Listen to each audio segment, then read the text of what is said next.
ओम बृहस्पते नमः। बृहस्पतिवार की कथा सुनने से पहले हम उसकी पूजा विधि जान लेते हैं। तो चलिए सबसे पहले हम पूजा विधि को शुरू करते हैं। बृहस्पतिवार को जो भी स्त्री या पुरुष व्रत करे उनको दिन में एक समय ही भोजन करना चाहिए। इस दिन भगवान बृहस्पति देव का पूजन होता है। भोजन पीले चने की दाल आदि का करें, लेकिन नमक नहीं खावें। पीले वस्त्र धारण करें, पीले ही फलों का प्रयोग करें। पीले चंदन से भगवान बृहस्पति देव की पूजा करें। पूजन के बाद प्रेम पूर्वक बृहस्पति देव की कथा सुननी चाहिए। इस व्रत को करने से मन की सारी इच्छाएं पूरी होती हैं और बृहस्पति देव प्रसन्न होते हैं। धन, पुत्र, विद्या और मन वांछित फलों की प्राप्ति होती है। परिवार में सुख शांति रहती है। बृहस्पति देव की कथा। भारतवर्ष में एक राजा राज्य करता था। वह बड़ा ही प्रतापी और दानी राजा था। वह नित्य गरीबों और ब्राह्मणों की सहायता करता, लेकिन उसकी रानी को यह बात पसंद नहीं थी। वह ना तो गरीबों को दान देती और ना ही भगवान का पूजन करती, और राजा को भी हमेशा दान देने से मना किया करती थी। एक दिन राजा शिकार खेलने वन को गए हुए थे। रानी महल में अकेली थी। उसी समय बृहस्पति देव साधु के वेश में राजा के महल में भिक्षा मांगने के लिए आए और भिक्षा मांगी। रानी ने भिक्षा देने से इनकार कर दिया और कहा, हे साधु महाराज, मैं तो इस दान पुण्य से तंग आ गई हूँ। मेरा पति भी सारा धन लुटाता रहता है, लेकिन मेरी इच्छा है कि सारा धन नष्ट हो जाए, फिर ना रहेगा बांस और ना बजेगी बांसुरी। साधु ने कहा, हे देवी, तुम तो बड़ी अजीब हो। धन संतान तो सभी चाहते हैं, पुत्र और लक्ष्मी तो पापी के घर भी होने चाहिए। यदि तुम्हारे पास धन अधिक है तो भूखों को भोजन दो, प्यासों के लिए प्याऊ बनवाओ और मुसाफिरों के लिए धर्मशालाएं खुलवा दो। जो निर्धन अपनी कुंवारी कन्याओं का विवाह नहीं कर सकते उनका विवाह करा दो। और भी संसार में ऐसे कई काम हैं जिनके करने से तुम्हारा यश लोक और परलोक में फैलेगा। परंतु रानी पर उपदेश का कोई प्रभाव न पड़ा। वह बोली, महाराज, आप मुझे ना समझावे। मैं ऐसा धन नहीं चाहती जो हर जगह बांटती फिरूं। साधु ने उत्तर दिया, यदि तुम्हारी ऐसी इच्छा है तो फिर ऐसा ही हो। तुम ऐसा करना, बृहस्पतिवार के दिन घर लीपकर पीली मिट्टी से अपना सिर धोकर स्नान करना, पट्टी चढ़ाकर कपड़े धोना। ऐसा करने से तुम्हारा सारा धन नष्ट हो जाएगा। इतना कहकर वह साधु महाराज वहां से अंतर्धान हो गए। जैसे ही वह साधु महाराज कह के गए थे, रानी ने वैसा ही किया। 6 बृहस्पतिवार ही निकले थे कि उनका समस्त धन नष्ट हो गया और भोजन के लिए दोनों तरसने लगे, सांसारिक भोगों से दुखी रहने लगे। तब वह राजा रानी से कहने लगा कि तुम यहाँ पर रहो, मैं दूसरे देश में जाऊं, क्योंकि यहाँ पर मुझे सभी मनुष्य जानते हैं, इसीलिए कोई कार्य भी नहीं कर सकता। देश चोरी परदेश भीख बराबर है। ऐसा कहकर राजा परदेश चला गया। वहाँ जंगल को जाता और लकड़ी काट कर लाता और शहर में बेचता। इस तरह जीवन व्यतीत करने लगा। एक दिन दुखी होकर जंगल में एक पेड़ के नीचे निश्चित रूप से आसन जमाकर बैठा हुआ था। वह अपनी दशा को देखकर व्याकुल हो रहा था। बृहस्पतिवार का दिन था। अचानक से उसने देखा कि उसी निर्जन वन में एक साधु महाराज प्रकट हुए, और वह साधु वेश में कोई और नहीं बल्कि बृहस्पति देवता ही थे। लकड़हारे के सामने आकर बोले, हे लकड़हारे, तुम इस सुनसान जंगल में चिंता मग्न क्यों बैठे हो? लकड़हारे ने दोनों हाथ जोड़कर प्रणाम किया और उत्तर दिया, हे साधु महात्मा जी, आप तो सब कुछ जानते हैं, मैं आपसे क्या कहूँ। इतना कहकर रोने लगा और साधु को अपनी पूरी आत्मकथा सुनाई। महात्मा जी ने कहा, तुम्हारी स्त्री ने बृहस्पतिवार के दिन भगवान बृहस्पति देव का निरादर किया है, जिसके कारण रुष्ट होकर तुम्हारी यह दशा कर दी है। अब तुम चिंता को दूर करके मेरे कहने पर चलो तो तुम्हारे सारे कष्ट दूर हो जाएंगे और भगवान पहले से भी अधिक धन संपत्ति देंगे। तुम बृहस्पतिवार के दिन पाठ किया करो। 2 पैसे के चने मुनक्के मंगवा कर उनका प्रसाद बनाओ और शुद्ध जल से लोटे में शक्कर मिलाकर अमृत तैयार करो। कथा के पश्चात अपने सारे परिवार और सुनने वाले प्रेमियों में अमृत व प्रसाद बांटकर आप भी प्रसाद ग्रहण किया करो। ऐसा करने से भगवान तुम्हारी सारी मनोकामनाएं पूर्ण कर देंगे। साधु के ऐसे वचन सुनकर लकड़हारा बोला, हे प्रभु, मुझे लकड़ी बेचकर इतना पैसा नहीं मिलता जिससे भोजन करने के उपरांत कुछ बचा सकूं। मैंने रात्रि में अपनी स्त्री को व्याकुल देखा है। मेरे पास कुछ भी नहीं है जिससे उसकी खबर मंगा सकूं। साधु ने कहा, हे लकड़हारे, तुम किसी बात की चिंता मत करो। बृहस्पतिवार के दिन तुम रोजाना की तरह लकड़ियां लेकर शहर को जाओ। तुमको रोज से दुगना धन प्राप्त होगा, जिससे तुम भली भांति भोजन कर लोगे तथा बृहस्पति देव की पूजा का सामान भी आ जाएगा। इतना कहकर साधु अंतर्धान हो गए। धीरे धीरे समय व्यतीत होने पर फिर वही बृहस्पतिवार का दिन आया। लकड़हारा जंगल से लकड़ी काटकर किसी भी शहर में बेचने गया। उसे उस दिन और दिन से अधिक रुपया मिला। राजा ने चना गुड़ आदि लाकर गुरुवार का व्रत किया। उस दिन से उसके सभी क्लेश दूर हुए। परंतु जब दोबारा गुरुवार का दिन आया तो बृहस्पतिवार का व्रत करना भूल गया। इस कारण बृहस्पति भगवान नाराज हो गए। उस दिन से उस नगर के राजा ने विशाल यज्ञ का आयोजन किया तथा पूरे शहर में यह घोषणा करवा दी कि कोई भी मनुष्य अपने घर में भोजन न बनावे और न ही आग जलावे। समस्त जनता मेरे यहाँ भोजन करने आवे। इस आज्ञा को जो नहीं मानेगा उसको फांसी की सजा दी जाएगी। इस तरह की घोषणा संपूर्ण नगर में करवा दी गई। राजा की आज्ञा अनुसार शहर के सभी लोग भोजन करने गए, लेकिन लकड़हारा कुछ देर से पहुंचा, इसीलिए राजा उसको अपने साथ घर लिवा ले गया और ले जाकर भोजन करा रहे थे तो रानी की दृष्टि उस खूंटी पर पड़ी जिस पर उसका हार लटका हुआ था। वह वहां पर दिखाई ना दिया। रानी ने निश्चय किया कि मेरा हार इस मनुष्य ने चुरा लिया है। उसी समय पुलिस को बुलाकर उसको जेल खाने में डलवा दिया। जब लकड़हारा जेल खाने में पड़ गया और बहुत दुखी होकर विचार करने लगा कि ना जाने कौन से पूर्व जन्म के कर्म से मेरे लिए यह दुख प्राप्त हुआ है, और उसी साधु महात्मा को याद करने लगा जो जंगल में मिला था। उसी समय तत्काल बृहस्पति देव साधु के रूप में प्रकट हो और उसकी दशा को देखकर कहने लगे, अरे मूर्ख, तूने बृहस्पति देव की कथा नहीं करी, इस कारण तुझे यह दुख प्राप्त हुआ है। अब तू चिंता मत कर। बृहस्पतिवार के दिन जेल खाने के दरवाजे पर 4 रुपए पड़े मिलेंगे। उनसे तू बृहस्पति देव की पूजा करना, तेरे सारे कष्ट दूर हो जाएंगे। बृहस्पतिवार के दिन राजा को 4 रुपए मिले। लकड़हारे ने कथा कही। उसी रात्रि को बृहस्पति देव ने उस नगर के राजा को स्वप्न में कहा, हे राजा, तुमने जिस आदमी को जेल खाने में बंद कर दिया है वह निर्दोष है, वह राजा है, उसे छोड़ देना। तेरी रानी का हार उसी खूंटी पर लटका है। अगर तू ऐसा नहीं करेगा तो मैं तेरे सारे राज्य को नष्ट कर दूंगा। इस तरह रात्रि के स्वप्न को देखकर राजा प्रातःकाल उठा और खूंटी पर हार देखकर लकड़हारे को बुलाकर क्षमा मांगी तथा लकड़हारे को योग्य सुंदर वस्त्र आभूषण देकर विदा किया तथा बृहस्पति देव की आज्ञा अनुसार लकड़हारा अपने नगर को चल दिया। राजा जब अपने नगर के निकट पहुंचा तो उसे बड़ा आश्चर्य हुआ। नगर में पहले से अधिक बाग, तालाब, कुएं तथा बहुत सी धर्मशाला, मंदिर आदि बन गए हैं। राजा ने पूछा, यह किसका बाग और धर्मशाला है? तब नगर के सब लोग कहने लगे कि यह सब तो रानी और बांदी के हैं। तो राजा को बड़ा आश्चर्य हुआ और गुस्सा भी आया। जब रानी ने यह खबर सुनी कि राजा आ रहे हैं तो उसने बांदी से कहा कि हे दासी, देख राजा हमको कितनी बुरी हालत में छोड़ गए थे। हमारी ऐसी हालत देखकर वह लौट न जाए, इसीलिए तू दरवाजे पे खड़ी हो जा। रानी की आज्ञा अनुसार दासी दरवाजे पर खड़ी हो गई। राजा आए तो बांदी उन्हें अपने साथ लिवा लाई। तब राजा ने क्रोध करके अपनी पत्नी से पूछा कि यह धन तुम्हें कैसे प्राप्त हुआ है? तब उन्होंने कहा कि हमें यह सब धन बृहस्पति देव के इस व्रत के प्रभाव से प्राप्त हुआ है। राजा ने निश्चय किया कि 7 रोज बाद तो सभी बृहस्पति देव का पूजन करते हैं, परंतु मैं रोजाना दिन में 3 बार कहानी कहा करूंगा तथा रोज व्रत किया करूंगा। अब हर समय राजा के दुपट्टे में चने की दाल बंधी रहती तथा दिन में 3 बार कहानी कहता। एक रोज राजा ने विचार किया कि चलो अपनी बहन के यहाँ हो आवे। इस तरह निश्चय कर राजा घोड़े पर सवार हो अपनी बहन के यहाँ को चलने लगा। मार्ग में उसने देखा कि कुछ आदमी एक मुर्दे को लिए जा रहे हैं। उन्हें रोककर राजा कहने लगा, अरे भाइयों, मेरी बृहस्पति देव की कहानी सुन लो। वे बोले, लो, हमारा तो आदमी मर गया है, इसको अपनी कथा की पड़ी है। परंतु कुछ आदमी बोले, अच्छा तुम अपनी कथा कहो, हम तुम्हारी कथा को जरूर सुनेंगे।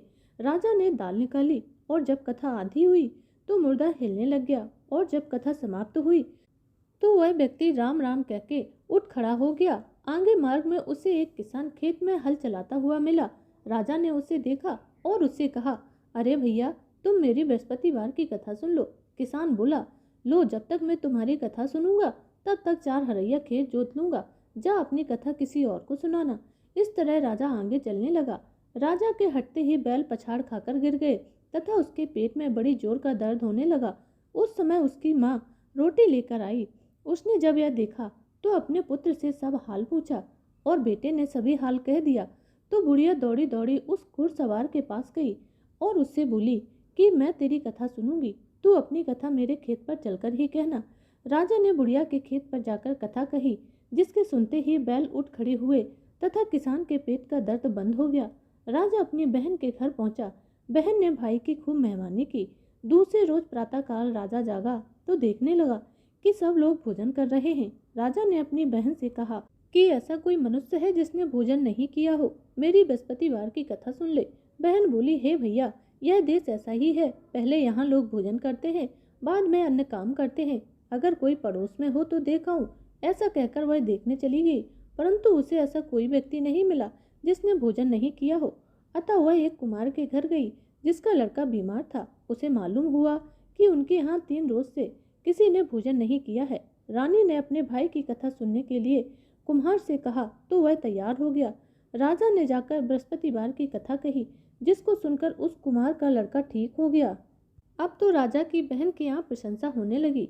एक रोज राजा ने अपनी बहन से कहा कि हे बहन, हम अपने घर को जाएंगे, तुम भी तैयार हो जाओ। राजा की बहन ने अपनी सास से कहा। सास ने कहा, हाँ चली जा, परंतु अपने लड़कों को मत ले जाना, क्योंकि तेरे भाई की कोई औलाद नहीं है। बहन ने अपने भैया से कहा, हे भैया, मैं तो चलूंगी, लेकिन कोई बालक नहीं जाएगा। राजा दुखी मन से बोला, जब कोई बालक नहीं जाएगा तो तुम क्या करोगी। बड़े ही दुखी मन से राजा अपने नगर को लौट आया। राजा ने अपनी रानी से कहा, हम निर्वंशी राजा हैं, हमारा मोह देखने का भी धर्म नहीं है, और कुछ भोजन आदि नहीं किया। रानी बोली, हे प्रभु, बृहस्पति देव ने हमें सब कुछ दिया है तो औलाद भी अवश्य देंगे। उसी रात को बृहस्पति देव ने राजा से स्वप्न में कहा, हे राजा, उठ, सभी सोच त्याग दे, तेरी रानी गर्भ से है। राजा को यह बात सुनकर बड़ी खुशी हुई। 9वें महीने में उसकी रानी के गर्भ से एक सुंदर पुत्र पैदा हुआ। तब राजा बोला, हे रानी, स्त्री बिना भोजन के रह सकती है, लेकिन बिना कहे नहीं रह सकती। जब मेरी बहन आवे तो तुम उनसे कुछ मत कहना। रानी ने सुनकर हाँ कर दिया। जब राजा की बहन ने यह शुभ समाचार सुना तो वह बहुत खुश हुई तथा बधाई लेकर अपने भाई के यहाँ आई। तभी रानी ने कहा, घोड़ा चढ़कर तो नहीं आई, गधा चढ़ी आई। राजा की बहन बोली, भाभी, मैं इस प्रकार ना कहती तो तुम्हें औलाद कैसे मिलती। बृहस्पति देव ऐसे ही हैं, जैसी जिसके मन में कामनाएं होती हैं सभी को वह पूर्ण करते हैं। जो सद्भावना पूर्वक बृहस्पतिवार का व्रत करता है एवं कथा पढ़ता है अथवा सुनता है और दूसरों को सुनाता है, बृहस्पति देव उसकी सभी मनोकामनाएं पूर्ण करते हैं। तो बोलिए बृहस्पति भगवान की जय। बृहस्पति देव की दूसरी कथा। प्राचीन काल में एक ब्राह्मण था। वह बहुत निर्धन था। उसकी कोई संतान नहीं थी। उसकी स्त्री बहुत ही मलिनता के साथ रहती थी। वह ना तो स्नान करती और न ही किसी भगवान का पूजन करती थी। इससे ब्राह्मण देवता बेचारे बहुत दुखी रहते थे। बहुत कुछ कहते, परंतु उसका कोई परिणाम न निकलता। भगवान की कृपा से ब्राह्मण की स्त्री के कन्या रूपी रत्न पैदा हुआ। कन्या बड़ी होने पर प्रातः स्नान करके विष्णु भगवान का जाप व बृहस्पतिवार का व्रत करने लगी।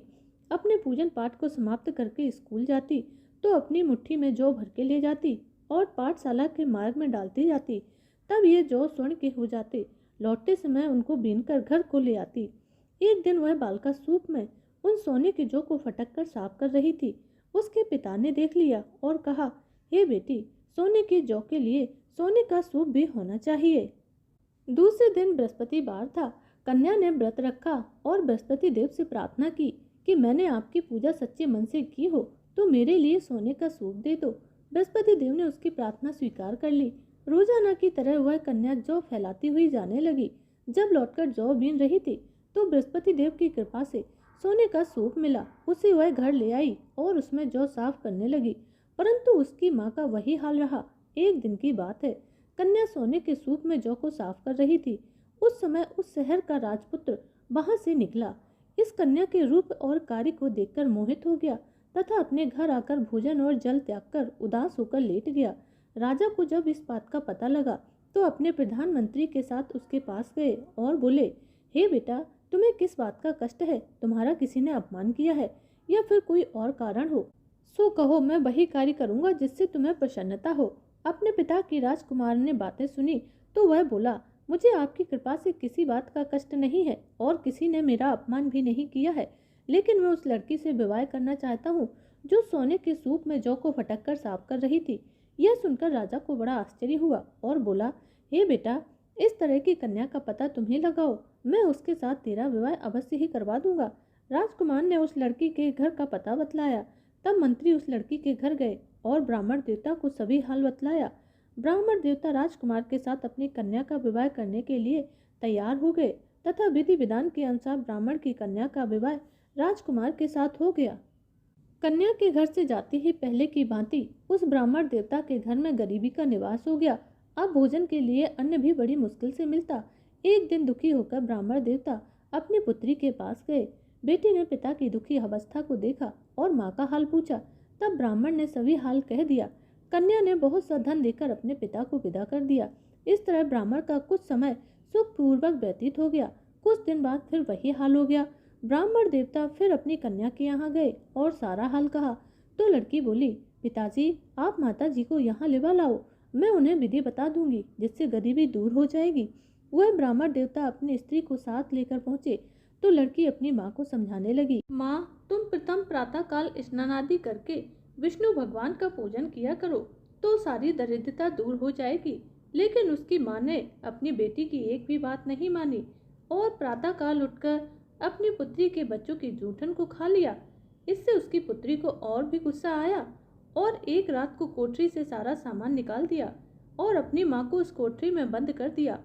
प्रातःकाल उसे निकाला और स्नान आदि करा के पाठ करवाया तो उसकी माँ की बुद्धि ठीक हो गई और फिर प्रत्येक बृहस्पतिवार को वह व्रत रखने लगी। इस व्रत के प्रभाव से उसके माँ बाप बहुत ही धनवान और पुत्रवान हो गए और बृहस्पति जी के प्रभाव से इस लोक के सुख भोग कर स्वर्ग को प्राप्त हुए। तो बोलिए बृहस्पति देव की जय, बोलिए विष्णु भगवान की जय। बृहस्पति देव की आरती। ओम जय बृहस्पति देवा, जय बृहस्पति देवा, छिन छिन भोग लगाऊं कदली फल मेवा। ओम जय बृहस्पति देवा, तुम पूर्ण परमात्मा, तुम्हें अंतर्यामी स्वामी, तुम्हें अंतर्यामी, जगत पिता जगदीश्वर, तुम सबके स्वामी। ओम जय बृहस्पति देवा, चरणामृत निज निर्मल, सब पातक हरता स्वामी, सब पातक हरता, सकल मनोरथ दायक, कृपा करो भरता। ओम जय बृहस्पति देवा, तन मन धन अर्पण कर, जो जो शरण पड़े प्रभु, जो जो शरण पड़े प्रभु, प्रगट तब होकर आकर द्वार खड़े। ओम जय बृहस्पति देवा, दीन दयाल दयानिधि, भक्तन हितकारी स्वामी, भक्तन हितकारी, पाप दोष सब हरता, भव बंधन हारी। ओम जय बृहस्पति देवा, सकल मनोरथ दायक, सब संशय तारो प्रभु, सब संशय तारो, विषय विकार मिटाओ संतन सुखकारी। ओम जय बृहस्पति देवा, जो कोई आरती आपकी प्रेम सहित गावे स्वामी, प्रेम सहित गावे, ज्येष्ठानंद बंद सो निश्चय पावे। ओम जय बृहस्पति देवा, बोलिए विष्णु भगवान की जय, बोलिए गुरुदेव भगवान की जय।